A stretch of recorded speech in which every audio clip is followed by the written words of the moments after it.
A'udzubillahi minasyaitonirrajim. Bismillahirrahmanirrahim. Assalamualaikum warahmatullahi wabarakatuh. Perkongsian daripada saya. Perkongsian pertama, apa yang anda akan dapat apabila menempah ataupun membeli apps e-record Iqra Yunar.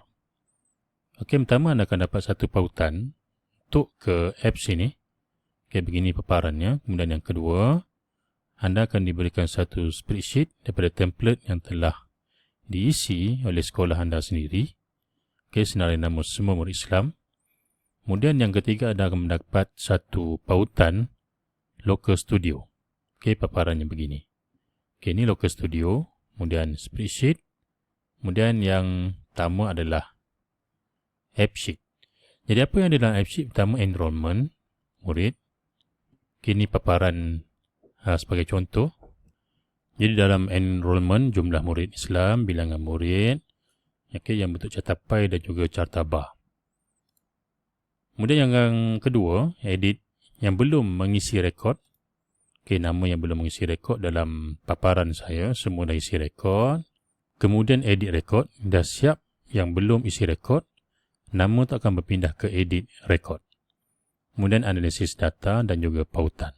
Baik, dalam spreadsheet akan diberikan satu template sebegini. ID murid, tingkatan kelas nama, tarikh awal, tarikh perekonomian semasa sehinggalah dilaporkan oleh dan juga gambar. Kemudian yang ketiga adalah Local Studio. Bagaimana pencarian boleh dilakukan dengan menggunakan filter ini. Tingkatan kelas dan juga nama. Anda boleh pilih.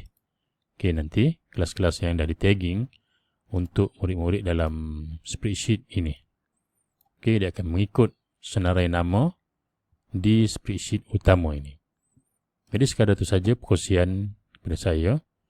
Itu apa yang anda akan dapat ataupun pengenalan awal apps. Terutamanya app sheet ini yang utama dan juga spreadsheet sebagai satu data utama untuk aplikasi e-record Iqra ini. Terima kasih. Assalamualaikum warahmatullahi wabarakatuh.